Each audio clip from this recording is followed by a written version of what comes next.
Assalamualaikum warahmatullahi wabarakatuh. Pemirsa di mana saja Anda berada, selamat berjumpa kembali dengan channel YouTube Insan Dongeng. Pada kesempatan ini saya Bang Elgi akan melanjutkan cerita di persimpangan jalan bagian ke-10. Terima kasih kepada semua subscriber yang selalu setia mengikuti. Selamat mendengarkan. Bila kau waktu itu sudah dewasa, 17 atau 20 tahun umurmu, setidak-tidaknya kau dapat memperingatkan ayahmu bahwa jalan yang ditempuhnya sangat aib di mata bangsa. Tapi waktu itu mungkin kau masih bayi atau baru lahir. Karena itu apa salahnya kau dan aku kalau kita tidak bisa memperingatkan kedua orang tua kita? Di samping itu, kata Pijri lagi, apakah mungkin ayahku bersikap keras seperti waktu di zaman revolusi dulu? Musuh adalah musuh, karena itu apapun pertimbangannya harus dihancurkan. Tidak peduli ayah sendiri atau anak sendiri. Tapi kita sudah 32 tahun dalam alam kemerdekaan. Apakah sikap keras yang dipantulkan oleh jiwa revolusi itu masih tetap menggelora? Apakah ayahku tidak bisa memaafkan bahwa apa yang terjadi dulu itu sudahlah dilupakan saja? Tidak usah diungkit-ungkit lagi, sebab mengungkit yang busuk gampang saja, sedang yang baik sulit. Dan kalau dicari-cari, bukan ayahmu saja yang melakukan hal seperti itu, tapi banyak lagi. Dan mungkin ayahmu tidak sadar melakukannya waktu itu, Pijri menduga. Karena ayahmu kurang bergaul dengan orang-orang yang mempunyai kesadaran kebangsaan, atau ayahmu melakukan hal itu semata-mata karena tugas. Dia melakukan karena perintah, tidak lebih. Apa yang kukatakan ini, kata Pijri selanjutnya, sama sekali tidak bermaksud mengecilkan peranan para pejuang, para syuhada yang telah mengorbankan jiwa raganya, baik yang terkubur di bukit-bukit, gunung-gunung, atau lembah-lembah, dalam mempertahankan tumpah darah ini dari kekejaman kolonialisme. Berkat pengorbanan mereka, kemudian kita dapat menghirup udara kemerdekaan. Ucapan terima kasih bukan imbangannya bagi pengorbanan mereka. Tidak ada suatu nilai yang dapat kita pertaruhkan untuk menyatakan terima kasih kita kepada para syuhada itu.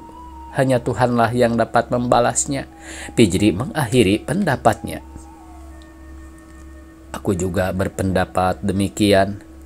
Tapi yang harus tetap dipertimbangkan, bagaimana bila orang tuamu bersikap keras, tetap tidak mau memaafkan apa yang terjadi dulu itu. Musuh adalah musuh. Latar belakang yang pahit pada masa revolusi fisik membuat ayahmu tidak bisa lunak. Semua ini kukatakan sebagai peringatan saja. Sebab kalau kita jadi kawin, padahal tidak direstui, kita harus sanggup menanggung segala akibatnya. Kita harus berani menghadapi kenyataan. Karena mau tidak mau, aku harus keluar dari perusahaan ayahmu. Tidak mungkin aku bercokol terus di sana, di mana mukaku akan kutaruh. Dalam hubungan ini, kata Salman selanjutnya, sanggupkah kita menelan pil pahit baru?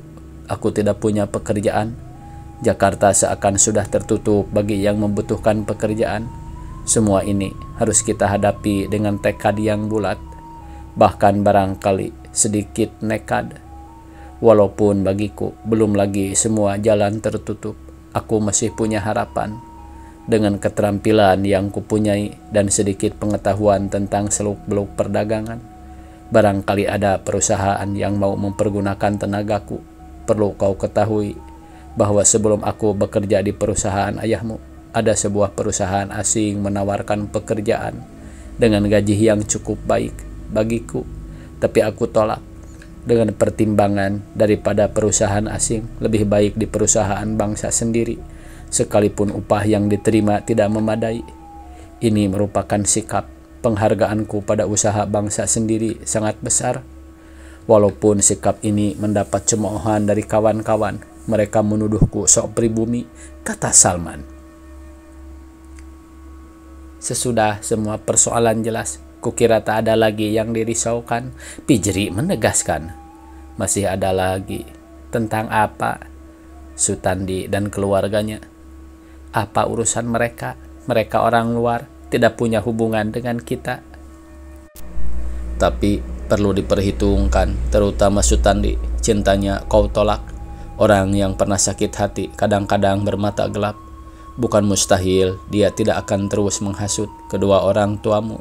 Dengan jalan mempertajam latar belakang kehidupan ayahku, Salman mengingatkan lagi. Mungkin saja. Karena itu harus diperhitungkan benar-benar supaya kita tidak kaget. Dan kapan kau ceritakan kepada orang tuaku tentang latar belakang kehidupan ayahmu? Kita tunggu waktu yang tepat.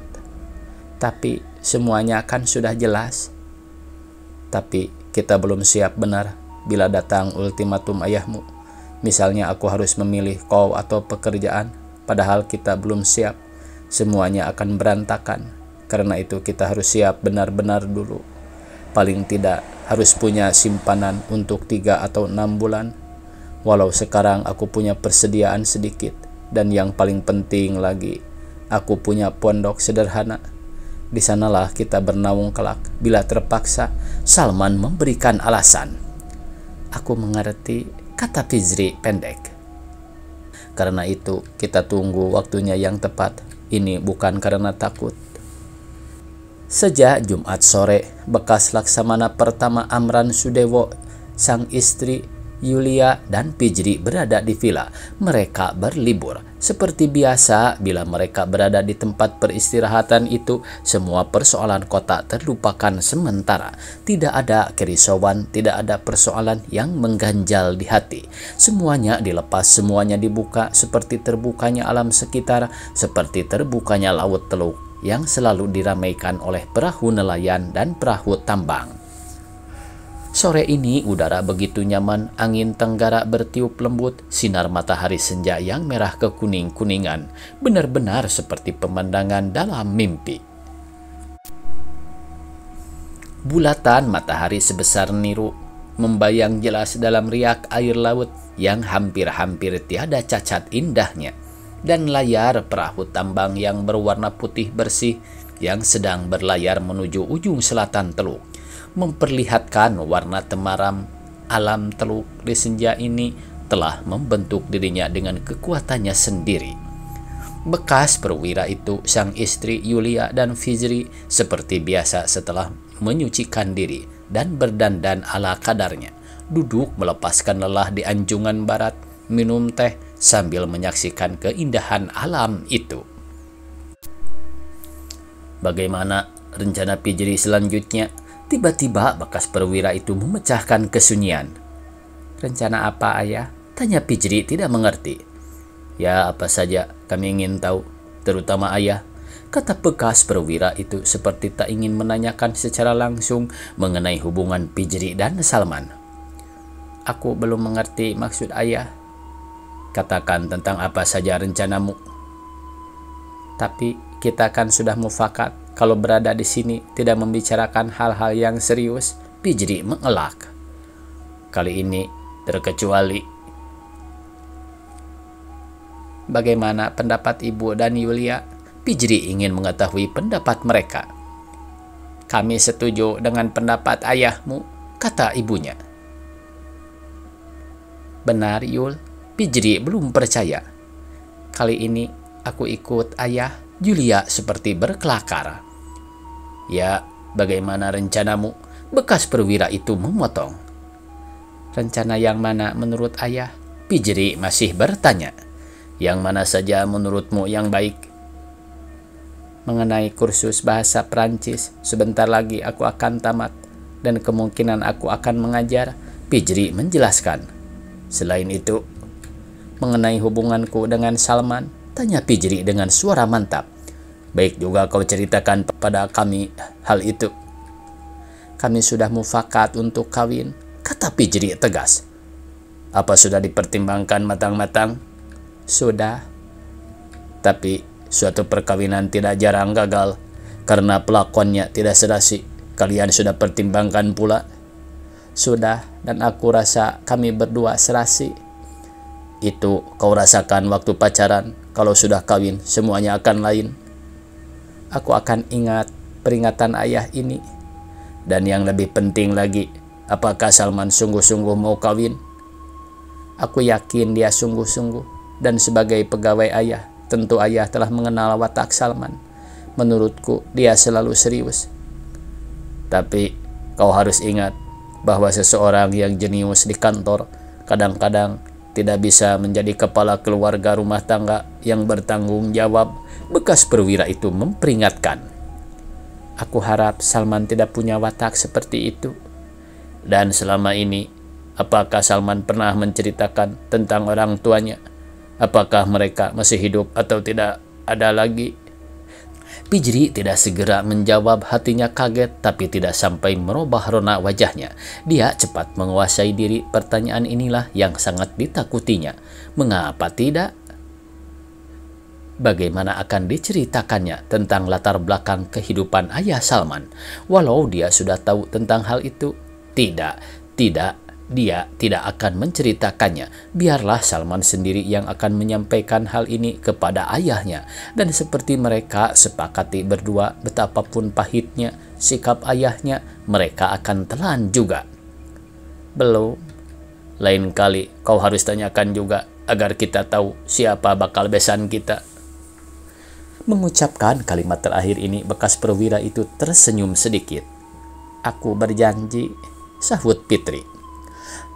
Tapi aku ada permintaan, potong sang istri tiba-tiba. Walaupun Salman dan Pijri sudah mufakat melangsungkan perkawinan, kalau berdua tidak boleh mengabaikan Yulia. Yulia adalah kakakmu. Aku menginginkan setelah Yulia kawin, barulah kalian, kata sang istri lagi dengan tegas. Permintaan sang istri ini membuat suasana menjadi hening. Mereka saling berpandangan, dari Fijri ke Yulia, kemudian kepada bekas perwira itu, lalu ke sang istri. Begitu pula sebaliknya, keadaan seperti itu berlangsung beberapa saat. Ya, ini permintaanku, ulang sang istri dengan suara makin tegas. Tapi seperti pernah kukatakan pada ibu, aku tidak ingin menjadi penghalang bagi Fijri dan Salman. Yulia memperingatkan ibunya. Bagimu, tapi bagiku lain. Ibu sebagai orang tua punya pertimbangan. Bukan kebiasaan adik lebih dulu kawin dari kakak. Tapi aku tidak keberatan mereka kawin duluan, Bu. Yulia bertahan. Tapi ibu menginginkan sebaliknya. Apa keberatan ibu kalau aku kawin belakangan? Aku tidak ingin kau dilangkahi, jawab ibunya kepada Yulia. Itu pikiran masa lalu, Bu. Sekarang bukan zamannya lagi. Tidak ada alasan untuk risau bahwa aku tidak akan mendapat jodoh karena dilangkahi. Yulia memberikan alasan. Boleh saja kau berkata begitu, aku tetap keberatan kau dilangkahi. Kalau demikian, terserah ibu. Tapi bagaimana pendapat bapak? Yulia bertanya pada bapaknya.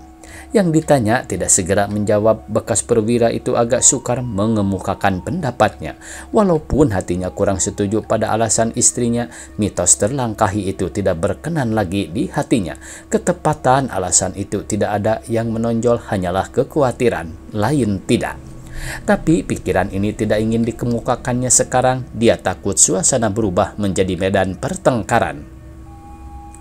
Ya, bagaimana pendapat bapak? Desak Yulia. Aku belum bisa mengemukakan pendapat. Kenapa? Kenapa? Potong sang istri dengan cepat. Ya, belum bisa, jawab bekas perwira itu seenaknya. Tapi kau setuju bukan? Tanya sang istri. Setuju pada apa? Pada pendapatku. Aku tidak mengatakan demikian, bantah bekas perwira itu. Kalau begitu, kau setuju pada pendapat Yulia, ya? Tanya sang istri dengan suara sinis. Aku juga tidak mengatakan demikian. Kalau kau tidak setuju pada pendapatku, tentu kau setuju pada pendapat Yulia. Begitu kan logikanya? Sang istri makin sinis.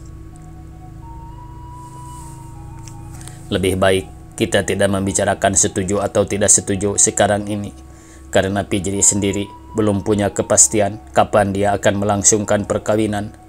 Pun Salman belum pernah menyampaikan hal ini kepada kita sebagai orang tua. Bukankah sesudah ada kata mufakat dari kita, barulah mereka dapat melangsungkan perkawinan? Itu pun kalau kita setuju. Kalau kita tidak setuju, lain pula persoalannya. Karena itu, belum waktunya kita khawatir. Apalagi siapa tahu besok lusa Yulia ketemu pacar.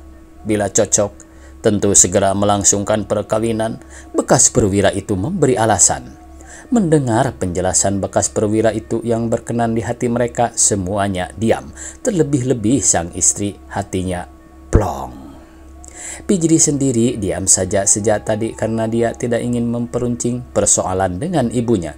Cuma saja sekarang tambah jelas bagaimana pendirian ibunya. Pijri tahu bahwa alasan itu sudah terlalu kuno buat anak-anak muda sekarang. Tapi baginya sendiri tidak boleh diabaikan. Harus diperhitungkan karena kadang-kadang menentukan juga. Keesokan harinya, pemirsa, ketika mereka sedang asik menghadapi sarapan pagi, tiba-tiba Mahila, orang asing yang aneh itu, muncul di depan mereka. Dia masih seperti pemunculannya dulu, jubah yang aneh, rambut gondrong sampai ke bahu, jenggot dan kumis yang dibiarkan tumbuh begitu saja. Dia kelihatan lebih formal dari pemunculannya yang pertama. Keempat anak beranak itu mula-mula kaget karena pemunculan Mahila yang tiba-tiba itu. "Oh, selamat datang." Bekas perwira itu menyambut kedatangan serta merta. "Ikut makan dengan kami," tawarnya. Mahila memberikan isyarat bahwa dia tidak ingin ikut makan, tapi ingin ikut duduk bersama mereka. Sambil memberikan isyarat itu, dia lalu menjemput sebuah kursi, kemudian duduk di samping bekas perwira itu. Yulia dan Pijri menyaksikan tingkah Mahila setengah tercengang hingga mereka lupa mengunyah nasi yang masih ada di mulut. Yulia melayangkan pandangan curiga pada Mahila seperti yang dilakukan pada pemunculannya yang pertama. Sang istri sedikit merasa takut. Hati bekas perwira itu merasa aneh, walaupun Mahila kumal seperti tak pernah kenal air, tapi tubuh dan pakaiannya tidak mengeluarkan bau busuk.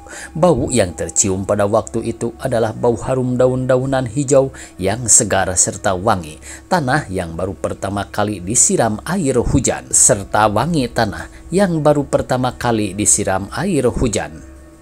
Hati bekas perwira itu mulai ragu, tidak benar seperti dituduhkannya dulu bahwa Mahila pura-pura dan penjahat yang sedang dicari-cari polisi. Orang ini punya kekuatan lain. Apakah dia wali yang sedang membawakan pertanda zaman? "Kami gembira berjumpa dengan saudara lagi," kata bekas perwira itu sambil mengakhiri sarapannya. Sekarang dia berbicara dengan tulus. "Kedatangan saya selalu mengagetkan saudara-saudara." Mahila mengetahui perasaan keluarga bekas perwira itu. "Juga menimbulkan tanda tanya," kata bekas perwira itu. "Menurut saya tidak. Tadi saya datang melalui pintu gerbang villa ini dan penjaga telah menyilahkan saya masuk dengan sangat hormat." Mahila menjelaskan cara dia datang. "Sebelum ini, saudara pernah datang kemari?" "Tidak. Saya tidak pernah datang. Saya kemari kalau saudara-saudara berada di sini." "Oh, iya." Sambil mengucapkan kalimat pendek ini, bekas perwira itu mengajak Mahila duduk di anjungan sebelah barat. Di tempat biasa mereka melepaskan lelah. Dia merasa di sana akan lebih leluasa bercakap-cakap dengan Mahila. Mahila mengikuti saja ajakan itu tanpa memberikan apa-apa. Dia berjalan di belakang bekas perwira itu, beriring seperti orang-orang desa berjalan. Sekali lagi sang istri Yulia dan Pijri mengikuti dengan pandangan aneh pada Mahila. Kesan mereka tetap seperti dulu. Kalau dilihat dari belakang, Mahila seperti figur Kristus yang pernah mereka lihat dalam film. Waktunya habis pemirsa, dicukupkan sekian. Billahi taufiq wal hidayah. Wassalamualaikum warahmatullahi wabarakatuh.